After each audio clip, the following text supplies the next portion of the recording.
श्री स्वामी समर्थ. स्वामी महाराजांच्या कृपेने तुमच्या सर्व इच्छा मनोकामना पूर्ण हो. येत्या 4 ऑगस्टला दीप अमावस्या, आषाढ अमावस्या तसेच गटारी अमावस्या आहे. या अमावस्येच्या दिवशी जर आपण काही उपाय केले, काही सेवा केल्या तर त्या खूप खूप प्रभावी ठरतात.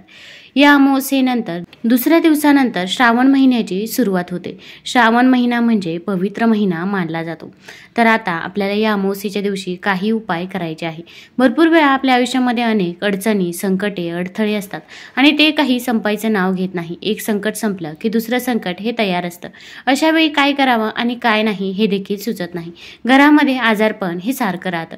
तसेच घरामध्ये आर्थिक टंचाई देखील सतत जाणवत असते आणि पैसा नसला तर काहीही सुचत नाही. मग या सर्व समस्या सुटण्यासाठी आपल्याला कुत्र्याला एक वस्तू खाऊ घालायची आहे की ज्यामुळे आपल्या घरातील आर्थिक टंचाई देखील दूर होईल व आपल्यावरती माता लक्ष्मी व भगवान विष्णू यांचा आशीर्वाद हा सदैव राहील.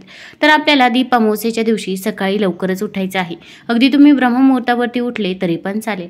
या दीप अमावस्येच्या दिवशी आपल्या घरामधील जेवढे पण दिवे आहेत, मग दिवाळीच्या दिवशी अगदी तुम्ही जे काही दिवे ठेवून दिले होते ते दिवे देखील आपल्याला काढायचे आहे. हे सर्व दिवे आपल्याला गरम पाण्यामध्ये थोड्या वेळ भिजत ठेवायचे आहे. त्यानंतर ते स्वच्छ घासायचे आहे, स्वच्छ पुसून काढायचे आहे. आता या दिव्यांची आपल्याला पूजा करायची आहे. एका चौरंगावरती लाल किंवा सफेद कपडा टाकायचा आहे. त्यावरती थोड्याशा अक्षदा टाकायच्या आहे. अक्षदा या अखंड असाव्या. अक्षदांवरती हळदी कुंकू अर्पण करायचं आहे. त्यानंतर आपल्या घरामध्ये जेवढे पण दिवे आहे, निरंजन, समई, ते सर्व आपल्याला त्या चौरंगावरती ठेवायचं आहे.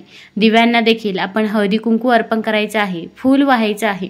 तसेच आता आपल्याला कणकेचे काही दिवे बनवायचे आहे आणि या कणकेच्या दिव्याने आपल्याला त्या दिव्यांना ओवाळायचं आहे. अशा पद्धतीने आपल्याला दीप अमावस्या साजरी करायची आहे. तसेच आपण शुभम करोति कल्याणम हा श्लोक देखील म्हणावा. तुमची इच्छा, मनोकामना तुम्ही दिव्यांजवळ सांगायची आहे. बघा, तुमची जी काही इच्छा आहे, मनोकामना आहे ती नक्कीच लवकर पूर्ण होईल. या दिवशी आपण उंबरठ्याचं लेपन देखील करावं. मग हळद आणि गोमूत्र एकत्र करायचं आहे आणि त्याचं लेपन आपण उंबरठ्यावरती करावं.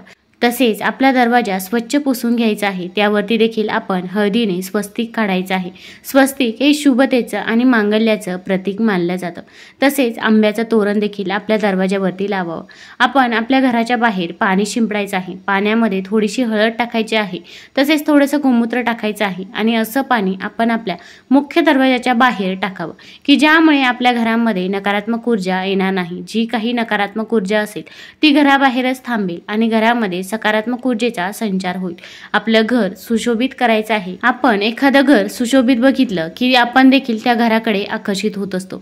तसेच माता लक्ष्मीचं देखील आहे. त्यामुळे आपण आपल्या घराचा मुख्य दरवाजा सुशोभित हा करायचाच आहे. आता आपल्याला या दिवशी कुत्र्याला एक वस्तू खाऊ घालायची आहे. पण कोणती वस्तू खाऊ घालावी हे जाणून घेण्यापूर्वी तुम्ही चॅनलमध्ये नवीन असाल तर चॅनल लाईक करा आणि सबस्क्राईब देखील करा. कमेंटमध्ये श्री स्वामी समर्थ किंवा ओम महालक्ष्मी नमः लिहायला विसरू नका.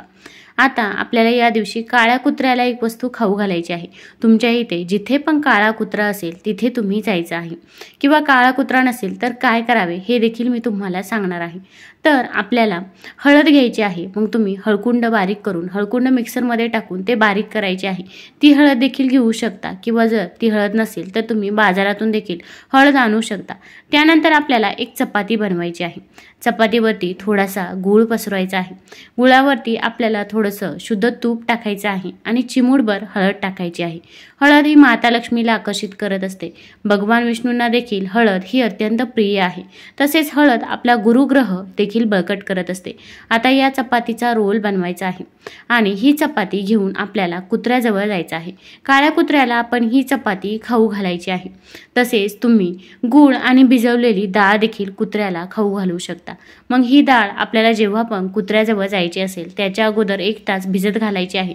त्यानंतर ही भिजवलेली डाळ आणि गूळ कुत्र्याला खाऊ घालू शकता. आता यासाठी आपल्याला काळाच कुत्रा पाहिजे का? जर तुम्हाला कुठे काळा कुत्रा मिळाला तर आवर्जून तुम्ही काळ्या कुत्र्याला ही चपाती खाऊ घालावी आणि काळा कुत्रा नसेल तर तुम्ही तपकिरी रंगाच्या कुत्र्याला देखील ही चपाती खाऊ घालू शकता. तसेच आपण जेव्हा कुत्र्याला ही चपाती खाऊ घालायला जातो तेव्हा आपल्याला त्या कुत्र्याच्या कपाळाला देखील हळद लावायची आहे. त्यानंतर तुमच्या ज्या काही अडचणी, अडथळे आहे ते सर्व तुम्ही कुत्र्याजवळ सांगायचे आहे. बघा, तुमच्या मनोकामना नक्कीच लवकर पूर्ण होतील. अगदी प्रत्येक अमावस्येला तुम्हाला हा उपाय करणे शक्य असेल तर आवर्जून प्रत्येक अमावस्येला तुम्ही काळ्या कुत्र्याला अशा प्रकारची चपाती खाऊ घालावी. यामुळे आपल्या घरामध्ये कधीही धनधान्याची कमतरता ही भासत नाही. तसेच काळ्या कुत्र्याचे आणखीन देखील खूप महत्त्व आहे. ज्या घरात नकारात्मक ऊर्जा असते तिथे काळे कुत्रे पाळण्याचा सल्ला दिला जातो. काळ्या रंगाच्या कुत्र्यावर शनी आणि केतूचा प्रभाव असतो, त्यामुळे घरात नकारात्मक ऊर्जा राहत नाही. त्यामुळे काळे कुत्रे पाळल्याने शनिदेवाची कृपा होते. कुत्र्याला भाकरी खाऊ घातल्यास शनीसोबतच राहू केतूच्या क्रोधापासून देखील बचाव होतो असे सांगितले जाते. जे लोक उधारी देण्यास टाळाटाळ करत असतात अशा लोकांसाठी घरी काळा कुत्रा पाळणे खूप शुभ मानले जाते. काळ्या कुत्र्याला घरात ठेवल्याने आर्थिक अडचणी दूर होतात, तसेच सर्व प्रकारचे रोग दूर होतात असे शास्त्रात सांगितले आहे. ज्योतिषशास्त्रात महान मानल्या गेलेल्या लाल ग्रंथानुसार काळा किंवा पांढरा कुत्रा पाळल्याने संतती सुख मिळते. मुलांच्या आरोग्यासाठीही ते फायदेशीर मानले जाते. कुत्रा हा भैरव देवतेचा सेवक मानला जातो. कुत्र्याला खायला घातल्याने भैरव महाराज प्रसन्न होतात, त्यामुळे सर्व प्रकारची संकटे दूर होतात असा देखील समज आहे. तुम्हाला जर हा व्हिडिओ आवडला असेल तर चॅनलला लाईक करा, सबस्क्राईब करा. धन्यवाद.